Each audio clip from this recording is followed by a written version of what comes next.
Hi guys, welcome to another tale from inside my numb skull. Right, it's like with anything with me, it's unscripted, it's live, it's raw. I've just come to the end of a season now where I've been fortunate enough to be up and down the country doing demonstrations, reading and promoting my book Graceful Thoughts, amongst other things. It's been an interesting season and I've travelled quite a long way, and now that I've got a bit more time, it's time to look at how I can promote my YouTube channel. It's been a varied journey to get to where I am, where I work with my mediumship, my guides and inspirers, and I work and read tarot cards and things like that. But that wasn't always the case.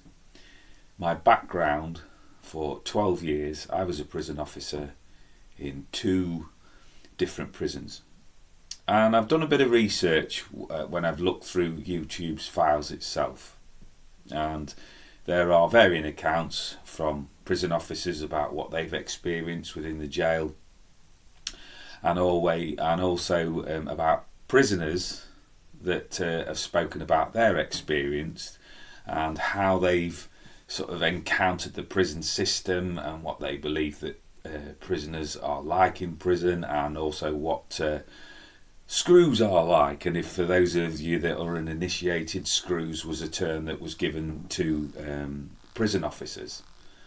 It was actually coined from the fact that screws was a piece of work that prisoners were done in very times distant past, where they would walk around in a circle pushing it's like a bar, a barrier. They'd push it round, and it gave them exercise, but it also gave them the purpose. But the thing was that there wasn't any actual productive outcome for it. And where the term screw came from, well, screw was the person that was sat there monitoring the prisoners as they were doing this menial task, and they had the power or the ability to change the resistance on the path that they were pushing. So they used to simply just turn the screw. So this is where the term screws came from. Now, that boring bit out of the way, right, I don't want to get into cons versus screws and who did that. I want to basically promote how I did things, how I like to have a laugh. I had 12 years of experience, and as you can imagine, it was up and down. There was various things that have been difficult, and a lot of stuff, a lot of memories, but I tackled everything the same way as I do my daily life. I added humour. What my thoughts are about the prison system and what people do and whether it's relevant or not are not important in this video. I want to bring in humour. So when I talk about this story happened possibly, I'm trying to think whereabouts. So I actually finished in the prison service in 2013. So we're probably looking at 2010. This story is called Imaginary Golf. Now, it's a funny old thing, but this is how I tend to deal with things. I have a very low attention span. I struggle to concentrate for very long periods of time, and my worst enemy is boredom. So large chunks of my prison service were about monotony and routine, so you was never really going to get me at my best.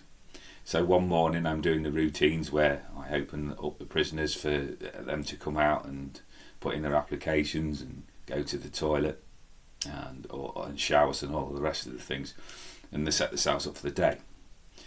Now, when you walk into a live landing and you're the face on the landing, the chances are that you're going to have people come at you from all directions with whatever's important to them at this moment in time. Pick the wrong person, really. I know it's my job, but the way that my mind processed things was with a sense of humour. So I had a prisoner come running out to me one morning, usual list of demands that I've got to do this and I've got to do that. I have a background in anxiety and depression and things like that, and when my head wasn't in the right working space, I very quickly shut down. So I stood there and looked the prisoner in the face, and I said to him, "Shh, right, I'm playing golf." And he looked at me and he said, "Sorry?" I said, "I'm playing golf." He went, "Oh." Didn't quite know what to say, but he stood there and looked at me for a while. So I went through the motions of swinging a club, played the shot, shouted out, "Ugh, it's gone wrong. It's gone to the right." So I made a big play about shouting, "Fuck!"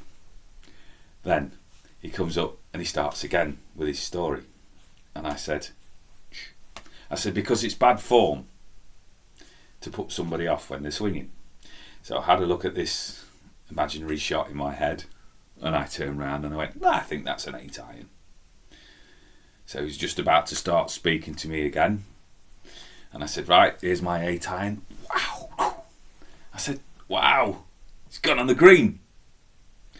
So as we get there, he's still talking to me, and I stand there and I said, "Right, I need quiet now because I've got to put out." So in my mind, luckily, I put it out in the first shot. So he starts again with his little story. And I said, "Shh," again. Because what we've got to do now is mark the card. And we can't mark the card on the green. So if you could just stand to one side while I put the flag back in. And I walk off the green. And I mark my card. And he said, "Yes," and he stood there patiently. All of the time, I'm standing there laughing and smiling, and there's people stood round me, because I was a gnome storyteller. Anyway, as he's waiting for me to pick up this imaginary ball out of the thing, and I've put the flag away and all of the rest of it, another prisoner then comes running to me to tell me another story. I stood there like this, and the first prisoner, who'd had all of this scenario run to him, turned round to him and went, "Shh, Gov's playing his next shot." Oh, and it just really, really made me smile, because I'd filled him full of this crap with this story, and he'd been very patient and very decent and had a laugh about it. And then when somebody else came and stepped in, he moved them out the way so that I could play my next imaginary shot down the landing. Madness. But it was things like that, like I say, that broke up the monotony in there. You're professional when you need to be professional. But there was always time for bits of humour.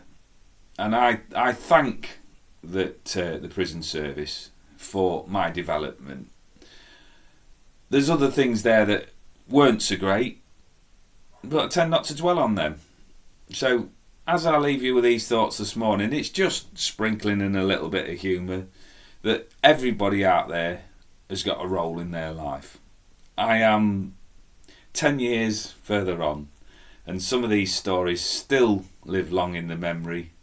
I was known as the madbloke in the prison service purely because I just like to see beyond the monotony and the black and white.